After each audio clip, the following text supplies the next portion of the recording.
নমস্কার। আপনাদের সকলকে স্বাগত জানাই। আশা করি আপনারা সকলেই খুব ভালো আছেন। আজ আপনাদের নরেন্দ্রনাথ মিত্রের লেখা একটি ছোট গল্প শোনাবো। গল্পের নাম কন্যা। গল্পটি ভালো লাগলে অবশ্যই কমেন্ট করে জানাবেন। আর আমার চ্যানেলটি এখনো যদি সাবস্ক্রাইব করা না থাকে, তাহলে এই ধরনের আরো অনেক গল্প শোনার জন্য অবশ্যই চ্যানেলটিকে সাবস্ক্রাইব করে নিন। শুনতে থাকুন আজকের গল্প, কন্যা। চক্ষুরোগ বিশেষজ্ঞ ডক্টর ভবেশ দত্ত তার চেম্বারে বসে বীক্ষণ যন্ত্রের সাহায্যে একজন যুবক রোগীর চোখ পরীক্ষা করছিল। সিনিয়রের আদেশ নির্দেশের জন্য একপাশে দাঁড়িয়েছিল ভবেশের তরুণ সহকারী সুরজিৎ সেন। খানিক বাদে রোগীর দিকে তাকিয়ে বরাভয়ের হাসি হাসল ভবেশ। ঘাবড়াবার কিছু নেই মিস্টার লাহিড়ী, তবে চশমা আপনাকে নিতেই হবে। রোগী ক্ষীণ আপত্তি করল, না নিলে চলবে না? ভবেশ স্মিত মুখে মাথা নাড়ল। তারপর সহকারীর দিকে তাকাতেই সে রোগীকে বলল, মিস্টার লাহিড়ী, আপনি আমার সঙ্গে এই ঘরে আসুন। একজন রোগীর জন্য প্রয়োজনের অতিরিক্ত সময় দেওয়ার জো নেই ভবেশের। বাইরের বসবার ঘরে আরো পেশেন্ট অপেক্ষা করছে।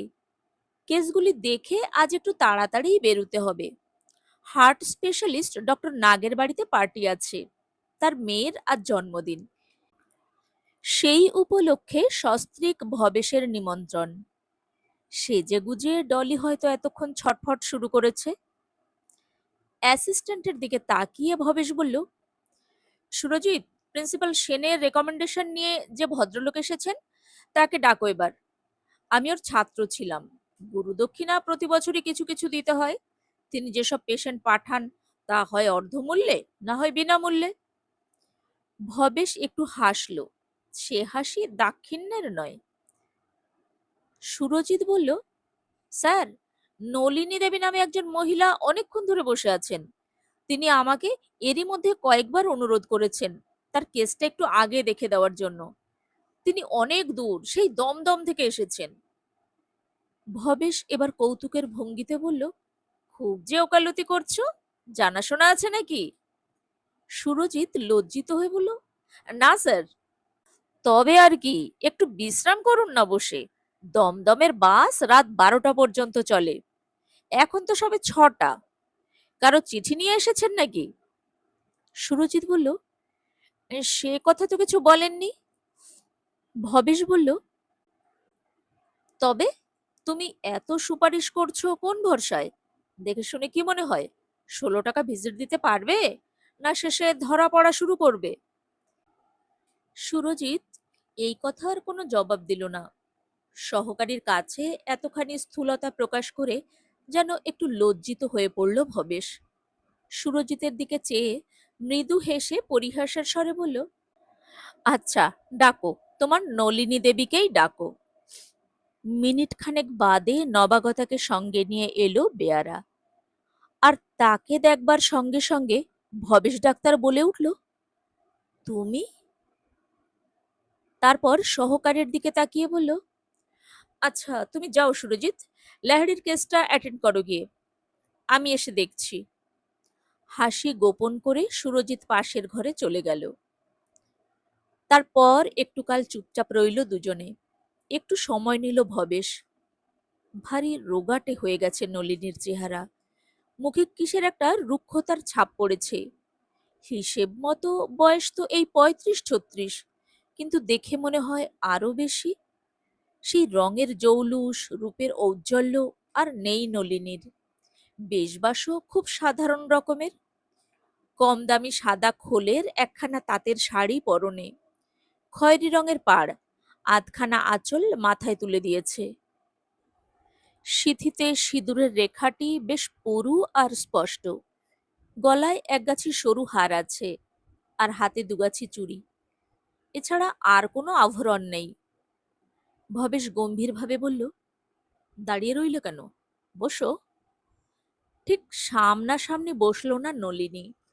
পাশের গদিয়াটা বেঞ্চটার এক কোণে গিয়ে বসল।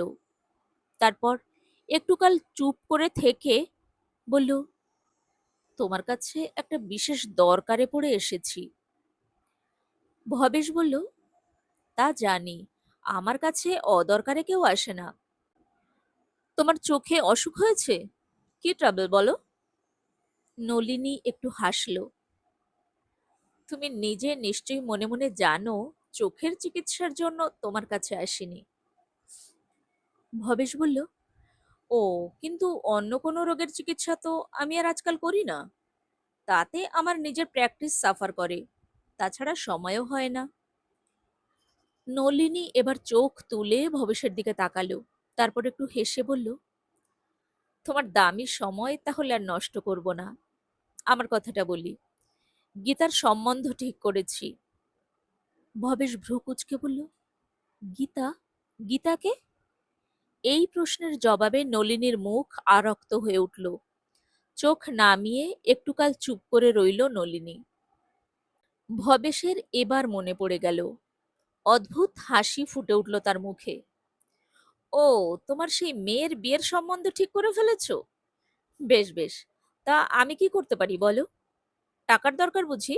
কত টাকা দিতে হবে বলো? কোটের পকেট থেকে সেভিংস অ্যাকাউন্টের চেক বইটা বের করে ফেলল ভবেশ। নলিনী মাথা নেড়ে বলল, না, আমি টাকার জন্য তোমার কাছে আসিনি। তবে? নলিনী মৃদু স্বরে বলল, বিয়ের চিঠি এখনো ছাপতে দিইনি। তুমি যদি অনুমতি দাও, তোমার নামে চিঠিটা ছাপতে দিই। ভবেশ স্থির জ্বলন্ত দৃষ্টিতে নলিনীর দিকে কিছুক্ষণ চেয়ে রইল। তারপর আস্তে কিন্তু দৃঢ় স্বরে বলল, তুমি নিজেই জানো নলিনী, কি অসঙ্গত অসম্ভব প্রস্তাব তুমি করছো। অন্যের সন্তানের পিতৃত্ব যদি স্বীকারই করতাম, তাহলে ১৯ বছর আগেই তা করে ফেলতাম। তোমার বাবা মা তখন অনেক চেষ্টা করে দেখেছিলেন, উৎপীড়ন অত্যাচারের কিছুই বাকি রাখেননি। তাদের কথা আর কেন তুলছ? তারা তো আর নেই। কিন্তু তুমি তো আছো, তোমার তো কিছুই ভুলে যাওয়ার কথা নয়। তবু তুমি কোন সাহসে? নলিনী বলল, সাহসের জোরে আসিনি। ভেবেছিলাম মেয়েটার সুখ শান্তির কথা ভেবে তোমার মনে যদি একটু দয়া হয়। তোমারও তো ছেলে মেয়ে হয়েছে। ভবেশ একটু হাসল। হ্যাঁ, তা হয়েছে, কিন্তু এ তো শুধু দয়া মায়ার কথা নয় নলিনী, এর সঙ্গে মান মর্যাদার প্রশ্নটাও জড়িয়ে রয়েছে যে। জানো তো, এই কলকাতা শহরে আমাকে ডাক্তারির ব্যবসা করে খেতে হয়।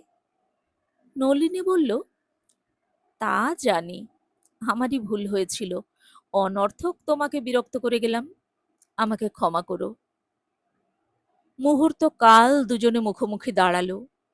মনে হলো আশাভঙ্গ নলিনীর চোখ দুটো ছলছল করে উঠেছে।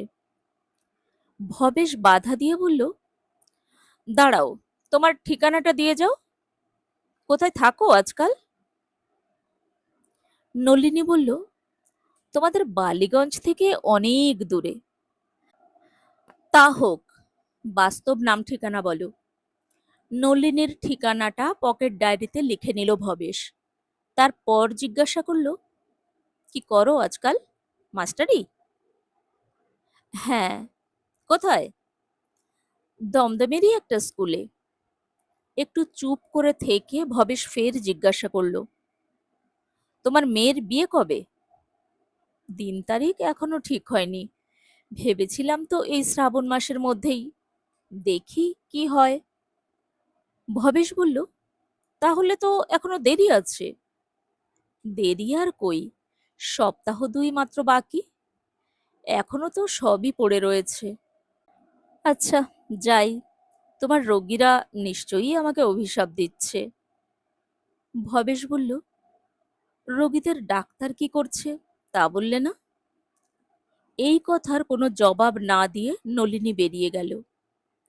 নলিনী চলে যাওয়ার পর কি একটা অস্বস্তি বোধ করতে লাগলো ভবেশ। একবার ভাবল অ্যাসিস্ট্যান্টকে বলে দেয় তার মাথা ধরেছে, সব রোগীকে আজকের মতো বিদায় করে দিক। কিন্তু তাকে ভবেশের মতন একজন মর্যাদাবান ডাক্তারের পক্ষে শোভন হবে? তাই সে অশোভন কিছু করল না, যন্ত্রের মতন কাজ করে গেল। নির্দিষ্ট সময় পর্যন্ত রোগী দেখল।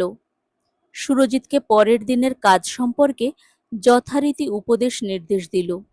তারপর ধর্মতলার সেই চেম্বার থেকে বেরিয়ে নিজের গাড়ি নিয়ে ছুটল বালিগঞ্জের দিকে। ড্রাইভ করতে গিয়ে মোটেই অন্যমনস্ক হয়ে অপটু হাতের পরিচয় দিল না ভবেশ। সুস্থ স্বাভাবিকভাবে অন্যদিনের মতোই বাড়ি এসে পৌঁছল। স্টেশন রোডের এই ছোট্ট সাদা দোতলা বাড়িটি ভবেশ সম্প্রতি তুলেছে। এই বাড়িকে সাজিয়ে তুলবার ভার নিয়েছে ডলি নিজে। সামনে সারি সারি দেশি বিদেশি ফুলের টব, জানলায় দরজায় রঙিন পর্দা, শোবার ঘরে শেডে ঢাকা নীলচে নরম আলো। বাড়ি তো নয়, আর্টিস্টের আঁকা বাড়ির একখানি ছবি। আর ছবির মতোই সুন্দর ভবেশের স্ত্রী ডলি।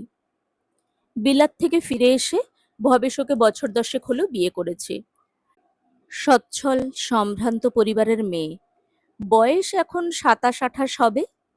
দুটি ছেলে হয়েছে, কিন্তু ডলিকে দেখে কে বলবে তার বয়স 20 পেরিয়েছে? তা ভবেশকে দেখেও তার আসল বয়স বুঝবার জো নেই।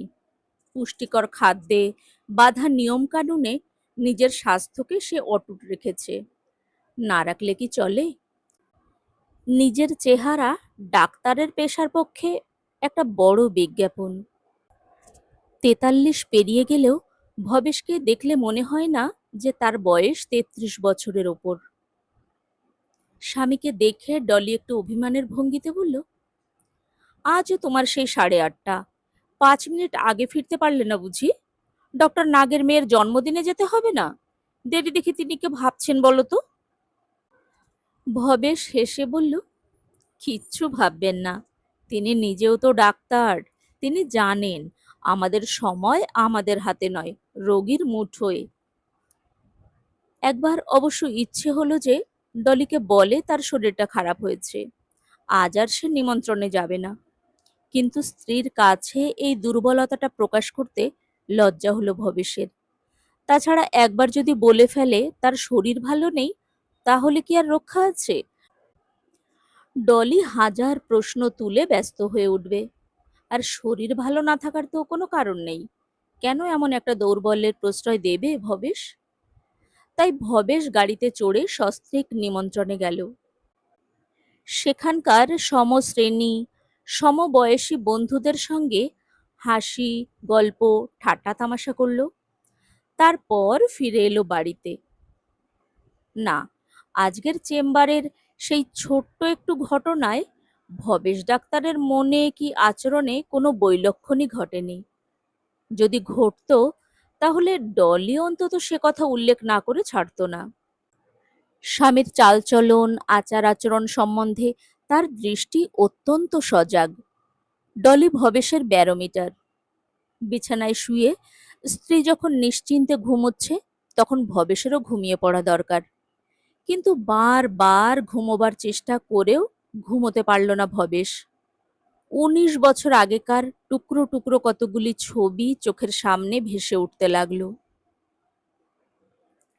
নলিনীর সঙ্গে আজ যদি বেশি রূঢ় ব্যবহার করে থাকে ভবেশ, তা মোটেই অন্যায় হয়নি। তার যথেষ্ট সঙ্গত কারণ আছে। 19 বছর আগে এই নলিনী ভবেশকে বড়ই প্রবঞ্চিত করেছিল। আত্মীয় স্বজন বন্ধু বান্ধবের মধ্যে মুখ দেখাবার আর জো ছিল না ভবেশের। তখনকার সেই প্রতিটি দিন প্রতিটি মুহূর্তের কথা আজও ভবেশের সমস্ত মনে জ্বালা ধরিয়ে দেয়। তাদের যশোহর জেলার প্রতিপত্তিশালী পয়সাওয়ালা উকিলের মেয়ে নলিনী। তার রূপের খ্যাতি শহর ভরে ছড়িয়ে পড়েছিল। ভবেশের বাবারও খ্যাতি প্রতিপত্তি নেহাত কম ছিল না। শহরে 6খানা বাড়ি, গায়ে তালুকদারি, বিচক্ষণ বুদ্ধিমান ব্যক্তি বলে সম্মান ছিল অমূল্য দত্তের। ভবেশ তখন মেডিকেল কলেজের 4th ইয়ারের ছাত্র। শুধু যে কলেজেই তার খ্যাতি তা নয়, খেলার মাঠে ক্লাবের বক্তৃতায় তার সমান নৈপুণ্য। তাই ভবেশের সঙ্গে যখন নলিনীর সম্বন্ধ এলো, সবাই বলল, এ একেবারে রাজ্য টক। ভবেশের বাবা মেয়ে দেখে পছন্দ করে এলেন। এসে বললেন, এমন সুলক্ষণা মেয়ে তিনি কখনো দেখেননি। শুধু রূপ নয়, গুণ যোগ্যতাও যথেষ্ট। ধনীর মেয়ে হলে কি হবে, রান্নাবান্না, সেলাই, সাধারণ গৃহস্থ ঘরের সব কাজ সে জানে। লেখাপড়া অবশ্য ঘরেই করেছে। ইংরাজি বাংলা যতটুকু শিখেছে একেবারে পাকা। হাতের অক্ষরগুলি একেবারে মুক্তোর মতন। পণ যৌতুকের যা ফর্দ পাওয়া গেছে তাতে অভিজাত পরিবারের মর্যাদা বজায় থাকবে। ভবেশ অবশ্য মাথা নাড়ল। উহুম, সে পাঠ্যাবস্থায় বিয়ে করবে না। বিয়ে যদি আদৌ করে, ডাক্তারি পাশ করে প্র্যাকটিস জমিয়ে তারপর। নলিনীর বাবা জিতেন বোস বললেন, বেশ তো, বিয়ে না হয় কবছর পরেই হবে। মেয়ে দেখে ভবেশের পছন্দ হয় কিনা সেইটাই বড় কথা। কিন্তু নলিনীকে দেখে আসবার পর ভবেশের মত বদলাতে আর দেরি হলো না। বন্ধু মহলকে জানিয়ে দিল, শুধু পাঠ্যাবস্থায় কেন, যে কোনো অবস্থায় এ মেয়েকে বিয়ে করা যায়।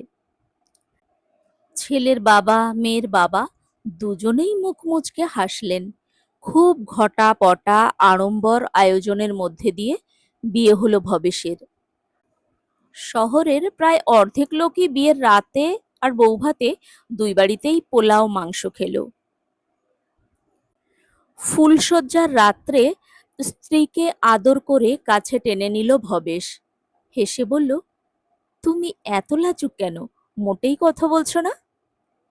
স্ত্রীর কাছ থেকে তবু কোনো সাড়া না পেয়ে তার সুন্দর কোমল চিবুকটি তুলে ধরল ভবেশ, আর সঙ্গে সঙ্গে টপ টপ করে কয়েক ফোঁটা জল তার হাতে ঝরে পড়ল। ভবেশ আশ্চর্য হয়ে বলল, এ কি, তুমি কাঁদছো? ছি, আজকের দিনে কেউ কাঁদে নাকি? কি হয়েছে বলো, তোমাকে কেউ কিছু বলেছে?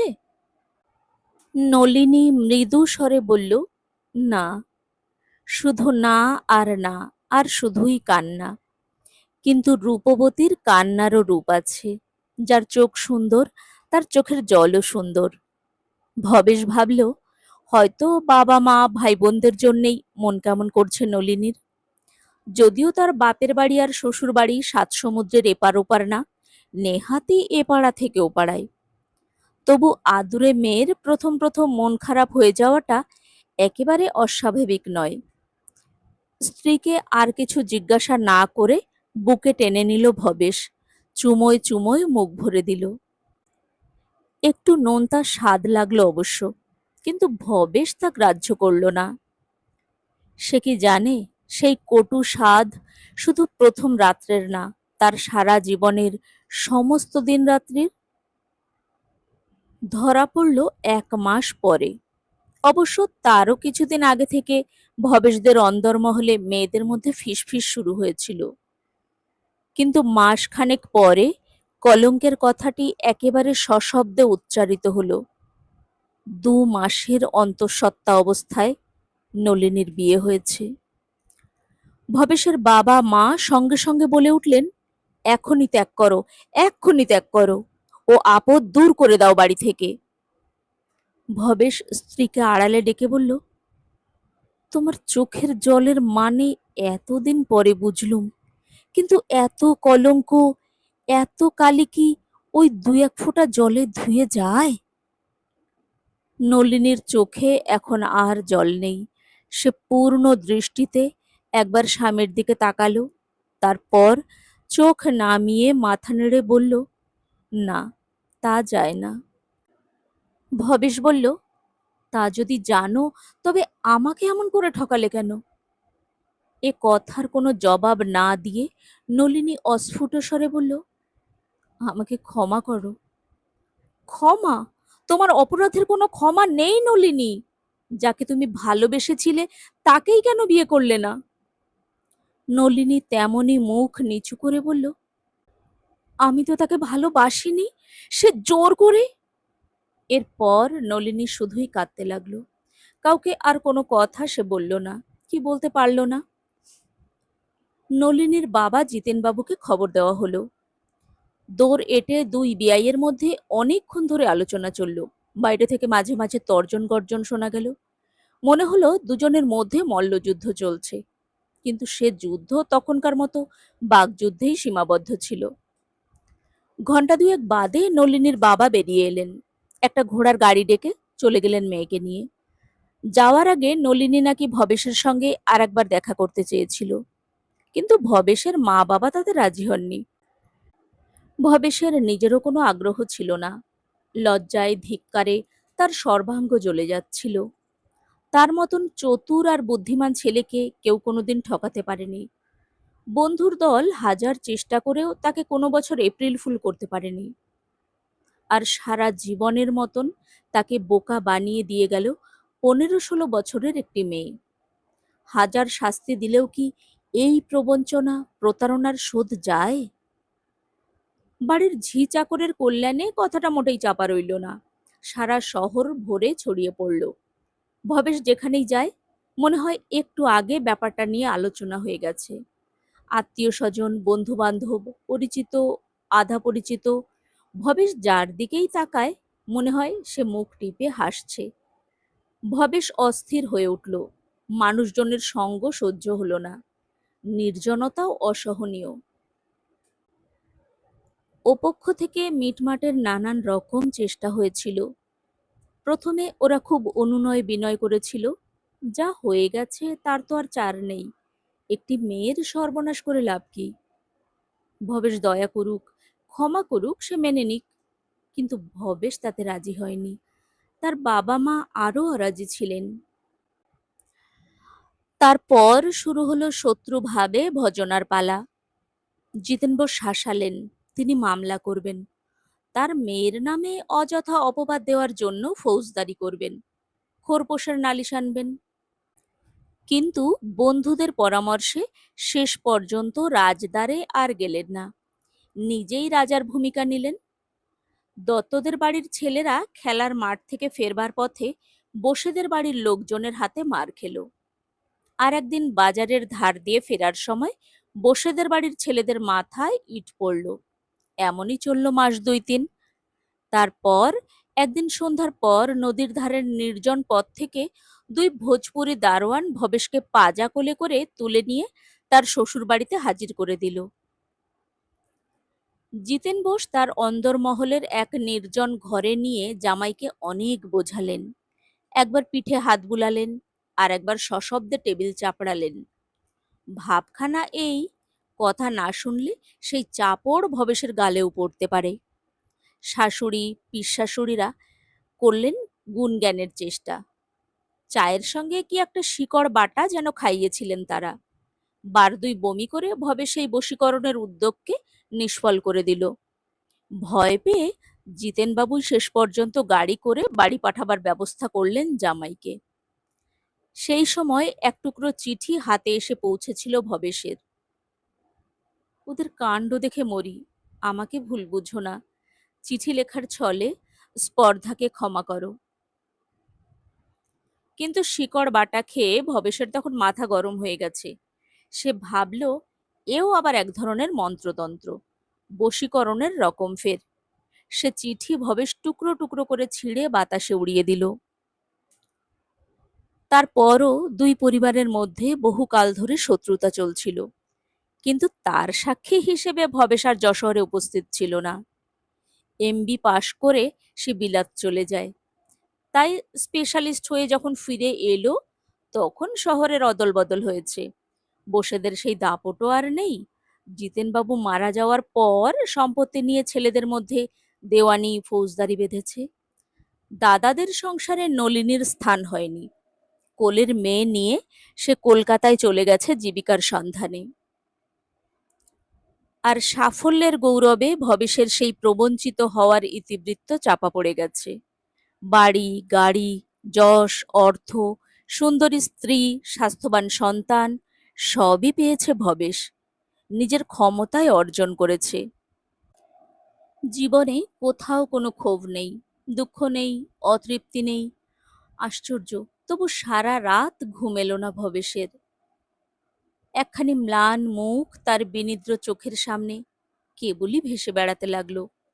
আর বহুকাল আগের সেই একটি ফুলশয্যার রাত। শিশিরে ভেজা পদ্মের মতন একখানি মুখ।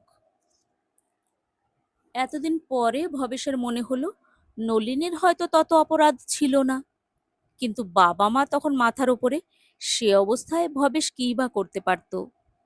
এখনো নলিনী যা বলছে তা করবার সাধ্য অবশ্য ভবেশের নেই। আগে ছিলেন বাবা মা, আর এখন মান মর্যাদা। যে সমাজে সে বাস করে তার রীতিনীতি আচার আচরণ তাকে মানতেই হবে। যাতে ডলির আর বিশু যিশুর মুখ নিচু হয় এমন কাজ সে কিছুতেই করতে পারে না। এই ১৯ বছরের মধ্যে নলিনীর সঙ্গে আরো বারদুই ভবেশের দেখা হয়েছিল। বউবাজারে এক আত্মীয়ের ছেলের অন্নপ্রাশন উপলক্ষে নিমন্ত্রণ খেতে গিয়েছিল ভবেশ। গিয়ে দেখে নলিনী সেখানে এসেছে। শুধু চোখের দেখা। তারপর নলিনী বোধহয় লজ্জা পেয়ে ভিড়ের মধ্যে লুকিয়ে পড়েছিল। ভবেশও সরে পড়তে পারলে বাঁচে, কারণ দ্বিতীয় পক্ষের স্ত্রী ডলি তখন সঙ্গে আছে। দুজনের দেখা সাক্ষাৎ আলাপ পরিচয় মোটেই বাঞ্ছনীয় নয়।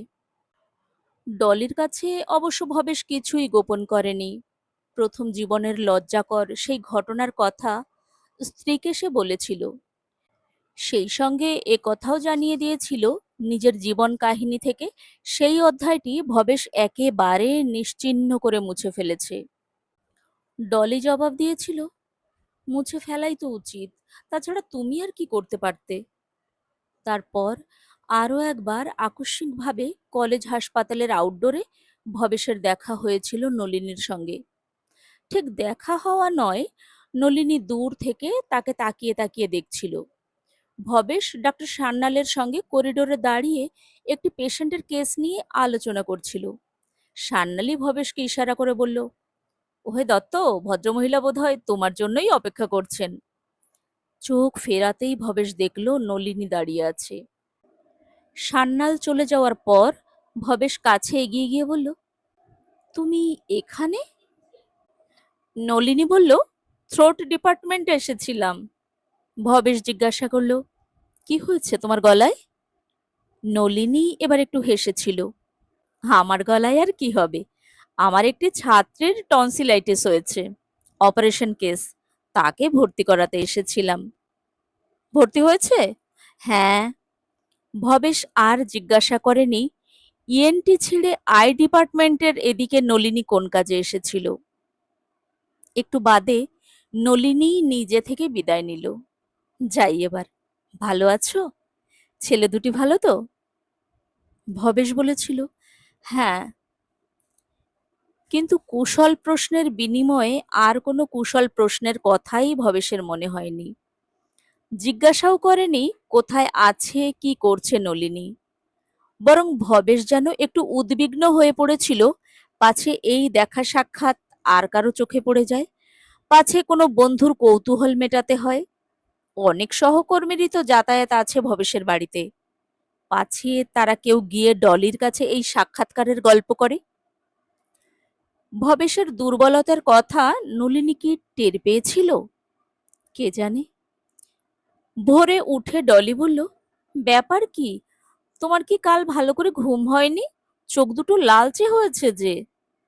ভবেশ অনিদ্রার কথাটা জোর করে অস্বীকার করে বলল, না না, কাল তো খুব ঘুমিয়েছি ডলি, এত ঘুম শিগগিরই আর ঘুমোইনি। তারপর হাসপাতালের আউটডোর ডিউটিতে বেরোবার আগে ছেলে দুটিকে ডেকে আদর করল ভবেশ। বড়টির গাল টিপে দিল, ছোটটিকে কোলের কাছে টেনে নিয়ে চুমো খেলো কপালে। ভারী সুন্দর হয়েছে ওরা, মাথায় কোকড়ানো চুল, ফুটফুটে রং, রঙিন প্যান্ট আর হাফ শার্টে চমৎকার মানিয়েছে।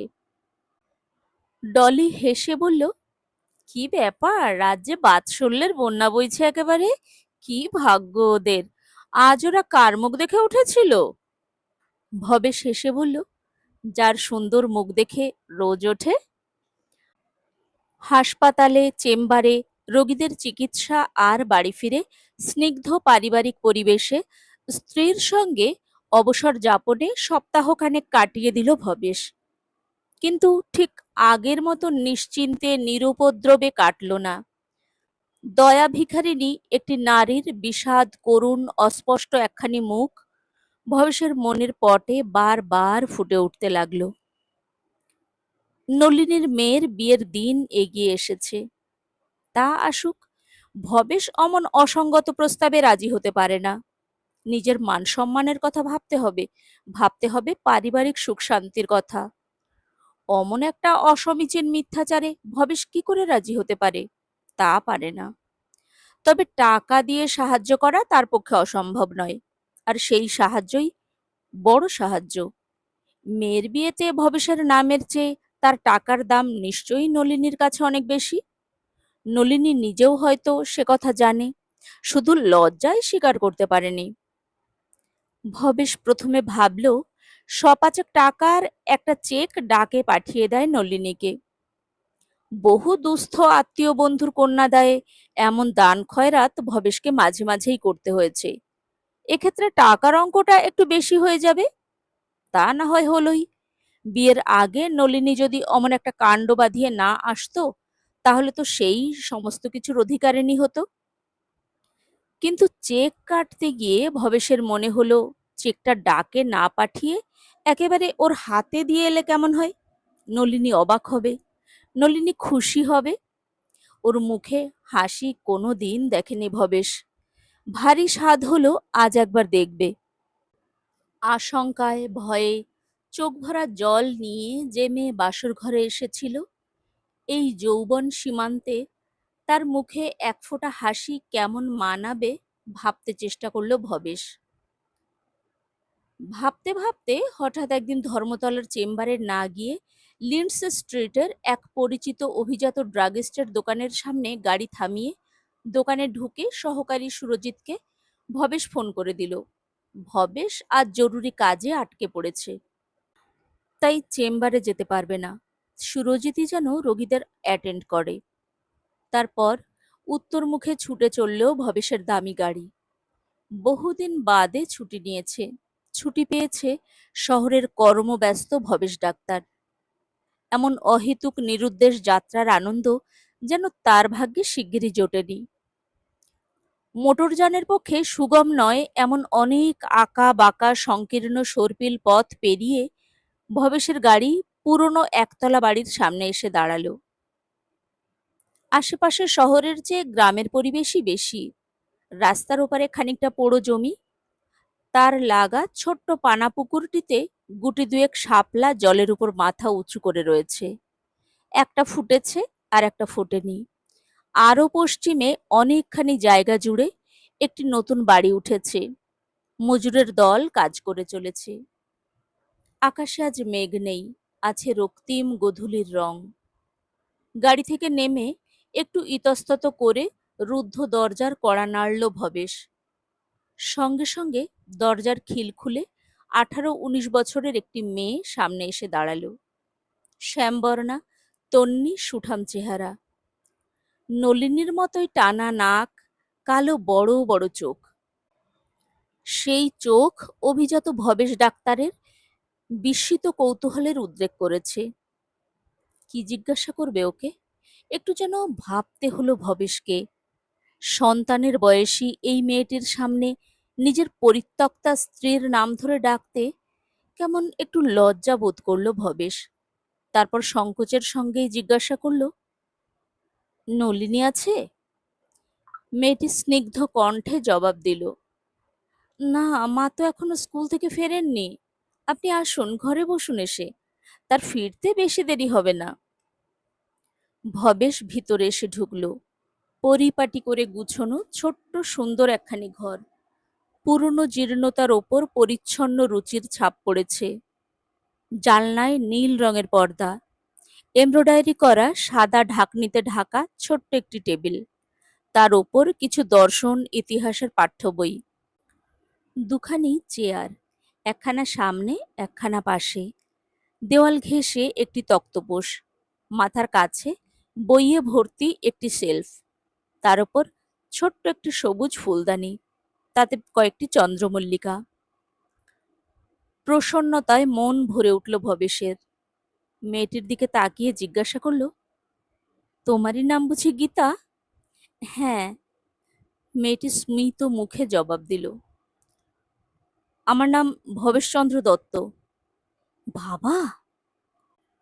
অস্ফুট স্বরে কথাটি বলে নিজেই লজ্জিত হয়ে উঠল মেয়েটি। তারপর আপলকে একটুকাল ভবেশের দিকে তাকিয়ে রইল। বিস্ময়, কৌতূহল, অভিযোগ, অভিমানে মেশা সে এক অপরূপ দৃষ্টি। তারপর কি তার মনে পড়ে গেল। তাড়াতাড়ি এগিয়ে এসে ভবেশের জুতো ছুঁয়ে প্রণাম করল গীতা। ভবেশ একটু যেন বিমূঢ় হয়ে রইল। তারপর আস্তে আস্তে আলগোছে গীতার মাথায় হাত রেখে বলল, থাক থাক। নিজের ছেলেদের মুখে এ সম্বোধন তো ভবেশ রোজ শোনে, কিন্তু গীতার মুখে এই লজ্জিত অস্ফুট শব্দটি ভারী শ্রুতিপূর্ব মনে হলো ভবেশের। এক অনাস্বাদিত অনুভূতিতে তার মন ভরে উঠল। ভবেশ ভাবল, এমন পরম মিথ্যা একটি সম্বোধনে হঠাৎ এত বড় সত্য হয়ে উঠল কি করে? কই গীতাকে দেখে ওর মুখের ডাক শুনে তো মোটেই মনে হচ্ছে না তার সঙ্গে ভবেশের কিছু মাত্র সম্বন্ধ নেই, বরং পরম আত্মীয় বলেই তো মনে হচ্ছে ওকে। তবে সত্যিকারের আত্মীয়তা মানুষের রক্তের মধ্যে নয়, আসল সম্পর্ক মানুষের ভাবের মধ্যে, অনুভবের মধ্যে। আপনি ঘামছেন, ঘরটা বড় গরম, বলে গীতা হাত পাখা নিয়ে হাওয়া করতে শুরু করলো। ভবেশ এবার আর বাধা দিল না, মৃদু হেসে স্নেহাদ্র দৃষ্টিতে ওর মুখের দিকে তাকালো। ডাক্তার হিসেবে এই বয়সী কত তরুণী মেয়ের সান্নিধ্যেই না এর আগে এসেছে ভবেশ, কিন্তু কই এমন বাৎসল্যের ভাব তো কাউকে দেখে এর আগে জাগেনি। মনে মনে কর্তব্য ঠিক করে ফেলল ভবেশ, নলিনীর সব প্রার্থনাই আজ সে পূরণ করবে। একথা ভাববার সঙ্গে সঙ্গে তার মন এক পরম প্রসন্নতায় ভরে গেল। এই স্নিগ্ধ সেবানিপুণা লাবণ্যময়ী মেয়েটি পিতৃপরিচয় পেয়ে সমাজের স্বীকৃতি লাভ করুক, একটি ভদ্র পরিবারের মর্যাদাময়ী বধূর আসন পেয়ে ওর জীবন সার্থক হয়ে উঠুক। তার জন্য যত অসুবিধে অশান্তি ভোগ করতে হয় ভবেশ করবে, সামাজিক মান সম্মান তুচ্ছ করবার নয়, কিন্তু তার চেয়ে বড় মানুষের হৃদয়। নিজের মধ্যে এক পরম উদার হৃদয়বান পুরুষের অস্তিত্বের সাড়া পেয়ে ভবেশ গৌরব বোধ করল। তারপর খুঁটে খুঁটে মা আর মেয়ের জীবন সংগ্রামের অনেক ইতিবৃত্ত সংগ্রহ করল ভবেশ। বহু কষ্টে আর কৃচ্ছতার মধ্যেই মেয়েকে মানুষ করেছে নলিনী। এখনো দুটো টিউশনি করে গীতাকে নিজের পড়ার খরচ চালাতে হয়। শুধু নলিনীর রোজগারে এই সব ব্যয়ের সংকুলান হয় না। খানিক শুনে এবং খানিক আন্দাজ করে ভবেশের মন সহানুভূতিতে ভরে উঠল। স্বাচ্ছন্দ্য সচ্ছলতার মধ্যে গীতাকে যদি বড় করে তুলতো ভবেশ, ডাক্তার নাগের মেয়ে রুচিরা ওর কাছে দাঁড়াতে পারতো নাকি? গীতার হাতে গলায় কোথাও কোনো অলংকার নেই, ধানি রঙের সাধারণ একখানি তাঁতের শাড়ি ঘুরিয়ে পরা, তাতেই কি চমৎকার মানিয়েছে, কি অপূর্ব সুন্দরী না দেখাচ্ছে এই নিরাভরণা মেয়েটিকে। দোরের কাছে জুতোর শব্দ হলো। সিঁড়িতে পা রেখে নলিনী একটুকাল স্তব্ধ হয়ে রইল। তারপর অস্ফুট স্বরে বলল, তুমি? নলিনীর পরনে সেই খয়েরি পাড়ের সাদা খোলের শাড়ি, হাতে একটি পুরনো ছাতা, আর এক হাতে কতকগুলি খাতা। ভবেশ একটু হেসে বলল, ভাবতে পারোনি যে খুঁজে বের করব? মেয়ের বিয়েটা চুপি চুপি একাই সেরে ফেলবে ভেবেছিলে বুঝি? এই কথার কোনো জবাব না দিয়ে নলিনী মেয়ের দিকে তাকালো। গীতু, তুমি একবার ও ঘরে যাও তো মা, চা করে নিয়ে এসো। আরক্ত হয়ে উঠল গীতার মুখ।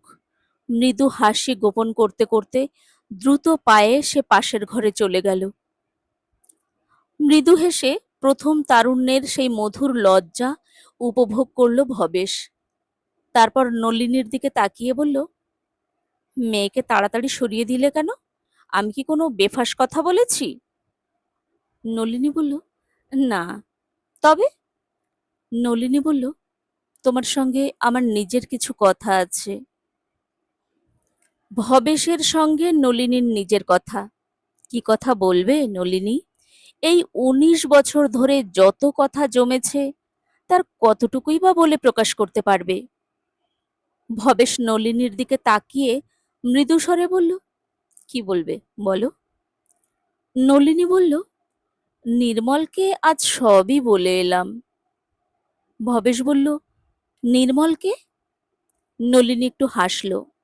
অমন করে তোমাকে ভ্রু কোঁচকাতে হবে না। নির্মল আমার ছেলের মতন।